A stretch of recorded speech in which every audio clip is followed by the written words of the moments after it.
EgyptAir Flight 648 was a Boeing 737-200 airliner, registered SU-AYH, hijacked on November 23, 1985 by the terrorist organization Abu Nidal. The subsequent raid on the aircraft by Egyptian troops resulted in dozens of deaths, making the hijacking of Flight 648 one of the deadliest such incidents in history. Hijack. On November 23, 1985, Flight 648 took off at 8 p.m. on its Athens to Cairo route. 10 minutes after takeoff, 3 Palestinian members of Abu Nidal hijacked the aircraft. The terrorists, calling themselves the Egypt Revolution, were heavily armed with guns and grenades. The terrorist leader, Omar Rezik, proceeded to check all passports. At this point, an Egyptian security service agent, Mustafa Kamal, aboard opened fire, killing 1 terrorist before being wounded along with 2 flight attendants. In the exchange of fire, the fuselage was punctured, causing a rapid depressurization. The aircraft was forced to descend to 14,000 feet to allow the crew and passengers to breathe. Libya was the original destination for the hijackers, but due to negative publicity the hijacking would have had if flown to Libya and the fact that the plane did not have enough fuel, Malta was chosen as a more suitable option. The aircraft was running dangerously low on fuel, experiencing serious pressurization problems and carrying a number of wounded passengers. However, Maltese authorities did not give permission for the aircraft to land. The EgyptAir 648 hijackers insisted, and forced the pilot, Hani Galal, to land at Lucca Airport. As a last-ditch attempt to stop the landing, the runway lights were switched off, but the pilot managed to land the damaged aircraft safely. Nationalities of the passengers included the following. The Mexican passengers were actress Lupita Palis and her daughter Leila Ortiz de Pinedo, mother and sister of Mexican actor George Ortiz de Pinedo. Standoff. At first, Maltese authorities were optimistic they could solve the crisis. Malta had good relations with the Arab world, and 12 years earlier had successfully resolved a potentially more serious situation when a KLM Boeing 747 landed there under similar circumstances. The Maltese Prime Minister, Dr. Kameneu Mifsud Bonisai, rushed to the airport's control tower and assumed responsibility for the negotiations. Aided by an interpreter, he refused to refuel the aircraft or to withdraw Maltese armed forces which had surrounded the plane, until all passengers were released. 11 passengers and 2 injured flight attendants were allowed off the plane. The hijackers then started shooting hostages, starting with Tamirat C., an Israeli woman. She was grazed on the ear, but pretended to be dead. Rezik, the chief hijacker, threatened to kill a passenger every 15 minutes until his demands were met.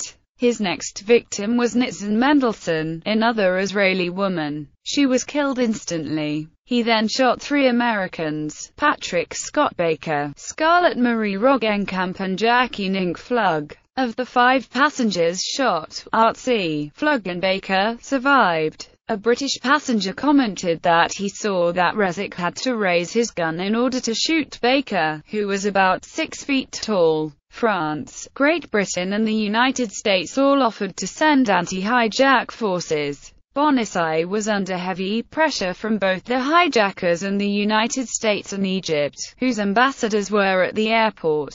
The non-aligned Maltese government feared that the Americans or the Israelis would arrive and take control of the area, as the U.S. Naval Air Station Sigonella was only 20 minutes away. A U.S. Air Force C-130 Hercules with an aeromedical evacuation team from Rhein-Main Air Base near Frankfurt, Germany, and rapid deploying surgical teams from Wiesbaden Air Force Medical Center were on standby at the U.S. Navy Hospital at Naples. When the U.S. told Maltese authorities that Egypt had a special forces counterterrorism team trained by the U.S. Delta Force ready to move in, they were granted permission to come. The Egyptian Al-Sawika Unit, Task Force 777, under the command of Major General Kamal Atta, was flown in, led by 4 American officers. Negotiations were prolonged as much as possible, and it was agreed that the planes should be attacked on the morning of November 25 when food was to be taken into the aircraft. Soldiers dressed up as caterers would jam the door open and attack. Raid. Without warning, around an hour and a half before the planned time of the raid, Egyptian commandos attacked the passenger doors and luggage compartment doors with explosives. Bonisai claimed that these unauthorized explosions caused the internal plastic of the plane to catch fire, causing widespread suffocation. On the other hand, the Times of Malta, quoting sources at the airport on the day, held that when the hijackers realized that they were being attacked, they lobbed hand grenades into the passenger area, killing people and starting the fire aboard. Both the Egyptian explosives and the hijackers' grenades could have been responsible for the fire and deaths. The storming of the aircraft killed 54 of the remaining 87 passengers, as well as 2 crew members and 1 hijacker. Only one hijacker, Omar Rezik, who had survived, remained undetected by the Maltese government. The terrorist leader, who was injured during the storming of the aircraft,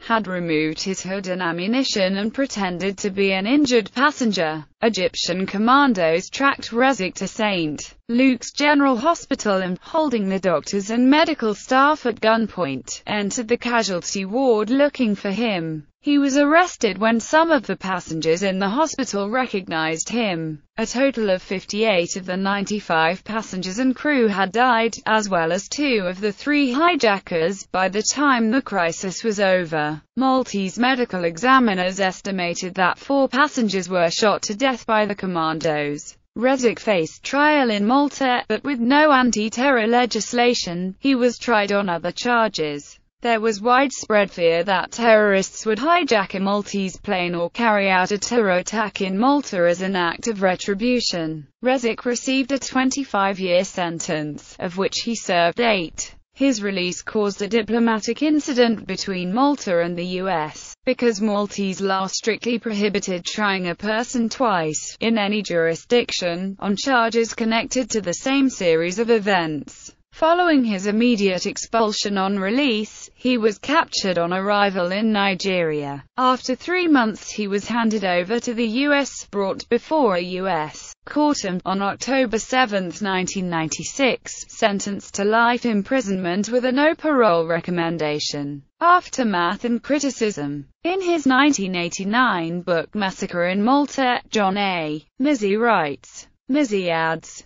Mizzi also mentions how Maltese soldiers positioned in the vicinity of the aircraft were equipped with rifles but were not issued ammunition. An Italian Secret Service report on the incident showed how the fire inside the aircraft was caused by the Egyptian commandos who placed explosives in the aircraft cargo hold, the most vulnerable part of the aircraft, as it held the oxygen tanks which blew up.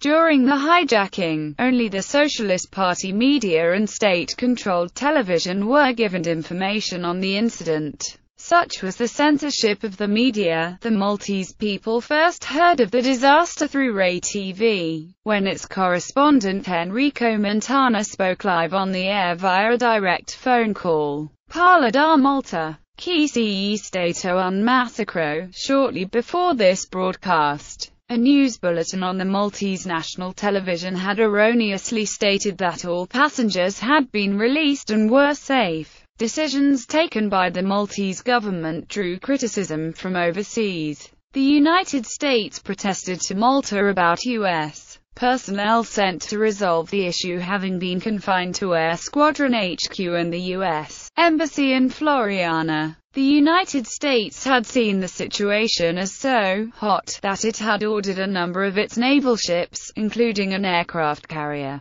to move toward Malta for contingency purposes. EgyptAir now uses flight number 648 on its Riyadh-Cairo route. In popular culture, the events of the hijacking were related in an account by American survivor Jackie Ninkflug, who had been shot in the head. On the Biography Channel television program I Survived, which aired April 13, 2009, Lawrence Z. Rinzo, the neurologist and neurosurgeon who established neurosurgery as a subspecialty in the Maltese Islands, performed Ms. Flug's neurosurgical procedure. Ms. Flug also related details about the flight and the attack in her 2001 book, Miles to Go Before I Sleep. The incident was chronicled in an Interpol Investigates episode, Terror in the Skies, aired by the National Geographic Channel. The hijacking is also the subject of the book For Linda, Our Daughter, written by Canadian author Gladys Taylor. The events of the hijacking are described in and used to further the plot in Brad Thor's novel Path of the Assassin.